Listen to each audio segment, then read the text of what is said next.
9h-11h, Europe 1 Culture Média. Philippe Vandel. Toujours en compagnie de Jean-Pierre Elkabbach, on parle de son livre de souvenirs, Les Rives de la Mémoire. Mais d'abord, c'est l'heure des télescopages de Bruno Donnet. Bonjour Bruno. Bonjour Philippe. Tous les jours, Bruno, vous observez ici la fabrique médiatique. Et hier, vous avez été très surpris par un reportage que vous avez vu passer dans le journal de 13h de France 2. Oui, un reportage exceptionnellement court, Philippe. 1 minute et 13 secondes qui m'a laissé légèrement sur ma faim. Je vous raconte. Ça s'est passé en plein milieu du journal. L'information qu'avait choisi de traiter France 2 était la suivante. Le tunnel du Mont Blanc va devoir fermer pour travaux à partir de l'an prochain. Le tunnel du Mont Blanc va fermer. Allons bon. Et pourquoi ? La chaussée doit être entièrement refaite et les voûtes du plafond désamiantées.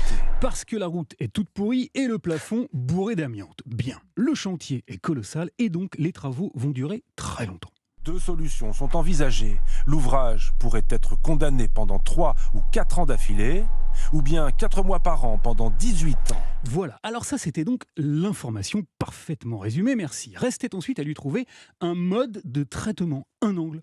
Et celui que France 2 s'est choisi était on ne peut plus simple, puisque la chaîne a opté pour les conséquences de cette fermeture. Alors très bien, mais lesquelles ? Pour aller en Italie, il faudra emprunter le tunnel du Grand Saint-Bernard ou celui du Fréjus, plus au sud, dans la vallée de la Maurienne. Eh bien, les conséquences pratico-pratiques pour les voisins du tunnel du Fréjus. Un report du trafic qui ne plaît pas aux habitants de cette vallée. France 2 est donc allé tendre son micro à un autochtone, très inquiet. On est pas mal pollué par ce qui passe déjà, alors ça va pas améliorer le système. Et c'est tout. Le reportage s'est arrêté là, 1 minute, 13 secondes, circuler, fermer le banc et le tunnel. Alors, je suis resté un peu sur ma faim, Philippe, parce que les conséquences pratico-pratiques sont effectivement tout à fait préoccupantes, mais il y en a d'autres. Et celles que je m'attendais à voir évoquées sont des conséquences politiques. Car figurez-vous que le tunnel du Mont Blanc, autour duquel il ne se passe généralement, soyons honnêtes, pas grand-chose,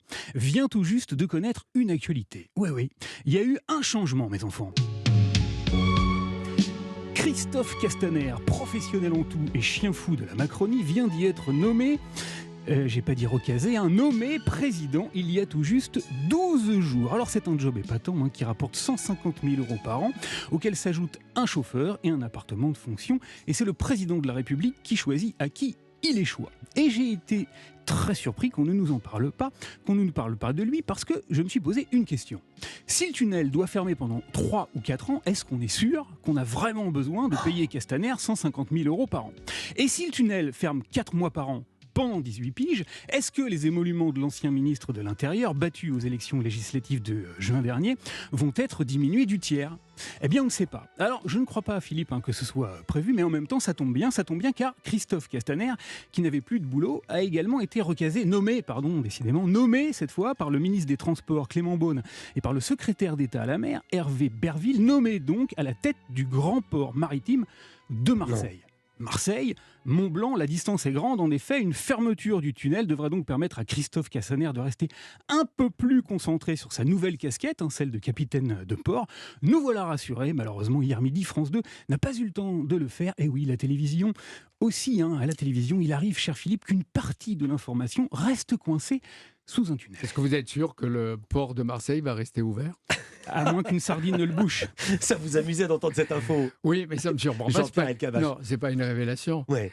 Chaque fois, quand un leader politique a perdu ou a du temps, pour lui, le président nomme des amis. C'est en quelque sorte la maison des copains. On a bien compris. Mais le sujet de C'est pas Bruno, nouveau. c'est pourquoi ça n'est pas dans le sujet. Comment se fait-il que ce ne soit pas mentionné ? Oui, j'étais surpris qu'on ne pose pas le micro dans la rue, micro-trottoir. Qu'est-ce que vous pensez de l'histoire de M. Castaner ? Jean-Pierre Elkabbach, Bruno Donnet, vous avez cette détestation en commun, à laquelle je peux m'ajouter, c'est les micro-trottoirs. Pourquoi ça vous exaspère, les micro-trottoirs, Jean-Pierre Parce qu'il y a Elkabbach ? toujours oui, remarquez, il y a toujours quelqu'un qui dit « je suis tout à fait d'accord avec la mesure », quelqu'un j'hésite, je ne sais pas, je pense, je vais en parler à ma famille. Et l'autre qui dit, il n'en est pas question, c'est mauvais pour le territoire, il faut plus de verre. Et ça il fait faut un sondage représentatif. des recours, et on dit, c'est la voix des Français, il ne faut pas se foutre de nous.